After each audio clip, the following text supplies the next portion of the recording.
To Jennifer Tsui, the looming national security law agreed last month by China's legislature seems like the real return of Hong Kong to China. When Hong Kong reverted from British to Chinese sovereignty on 1 July 1997, Tsui, then a student, was apprehensive, but her worries were allayed when things appeared almost unchanged after the handover. Hong Kongers were assured their lifestyle would remain unchanged until at least 2047 under the One Country Two Systems policy guaranteed in the Sino-British Joint Declaration. But over the past 23 years, freedoms have been gradually eroded. Previous efforts to guard the city from China's encroachments, such as the 2003 movement against national security legislation, and the 2014 Occupy movement to clamor for free elections of the leader and the legislature, have only resulted in tighter control by China. Some predicted harsher measures from Beijing in the wake of the year-long anti-government protest which has disrupted the semi-autonomous city since June 2019. But nothing could have prepared Hong Kongers for the shock of China's move last month to impose a sweeping national security law through an annex of the city's mini-constitution, the Basic Law. China's top legislative body, the National People's Congress Standing Committee, is holding a 3-day deliberation on the security law from Sunday and it is expected to pass on Tuesday. It almost feels like an invasion, Tsui said. Now the knife has come down, there is no need to wait until 2047. We're turning into China for real this time. Critics say the new law targeting separatism, subversion, terrorism and collusion with foreign forces will be used against government opponents and will undermine freedoms. Many Hong Kongers fear the civil liberties they have been proud of, the rule of law, an independent judiciary, press freedom, the right to free speech and assembly, will disappear. Although some insist the fight for democracy will go on, they express a sense of hopelessness and bitterness. Jim Yip, a 26-year-old clerk who was arrested for taking part in a protest last year, swore he would keep my anger alive, and risk jail by continuing to protest, but admitted, there's no hope, we're awaiting death. China has not revealed the full contents of the bill but has released an explanatory summary.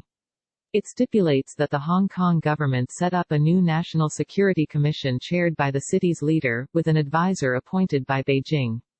There will also be a national security agency established by China to collect and analyze intelligence and monitor and supervise the local government's work. The new legislation would also allow Hong Kong's leader to choose judges to handle national security cases in the city, a move criticized as undermining the rule of law.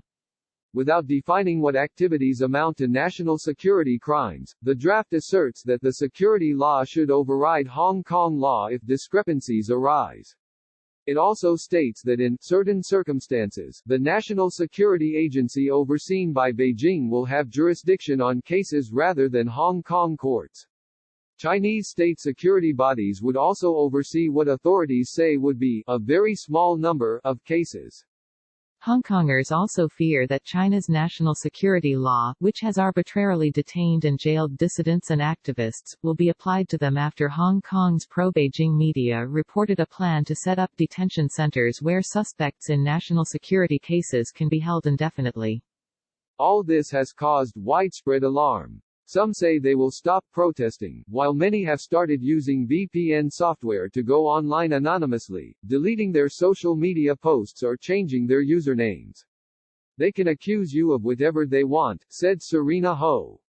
For the sake of our child, I don't think I'll protest anymore. I feel bad, but it is too dangerous. Experts say their fears are not unfounded. Professor Jerome Cohen, a China law expert at New York University, said he was concerned about the law because the breadth of the prescribed definitions is not yet known, and the law will integrate Hong Kong into the Chinese system that subjects criminal justice to the security agencies. He is also worried that national security cases that end up in indefinite detention will work like the pre-trial incommunicado detention in China, where suspects are held for months before the criminal process begins. He says that, after detention in Hong Kong, some people will be tried by judges handpicked by Hong Kong's leader in a special security tribunal, while the more serious cases will be sent to China, where courts have a conviction rate of over 99%. At each step, it raises fundamental questions about the great extent to which the national security law will deprive Hong Kong people of the due process of law, said Cohen. Officials insist that human rights will still be protected under the Basic Law and the UN's International Covenant on Civil and Political Rights. They have promised the laws will target only a narrow set of acts, and say the vast majority of Hong Kong residents will not be affected. But Cohen claims the very provisions in the national security law violate those protections. Martin S. Flaherty, a visiting law professor at Princeton University who has researched China, Northern Ireland and Turkey, said this type of security law would jettison fundamental due process protections, sweep up legitimate political opposition and innocent people, and not infrequently backfire by radicalizing the population it meant to pacify. The national security law has prompted international anger, with the G7 nations urging China to reconsider, although China is unlikely to take heed. The U.S. Senate has passed the Hong Kong Autonomy Act, which would impose sanctions on people or companies that back efforts to restrict Hong Kong's freedoms. 49 UN special rapporteurs have also called for the establishment of a special mechanism for Hong Kong in view of the imminent new law. Hong Kong stands at the cliff edge of an uncertain and unsettling future, said Joshua Rosenzweig at Amnesty International. The national security law will put everybody in Hong Kong at risk of arbitrary detention and unfair trial, the group said.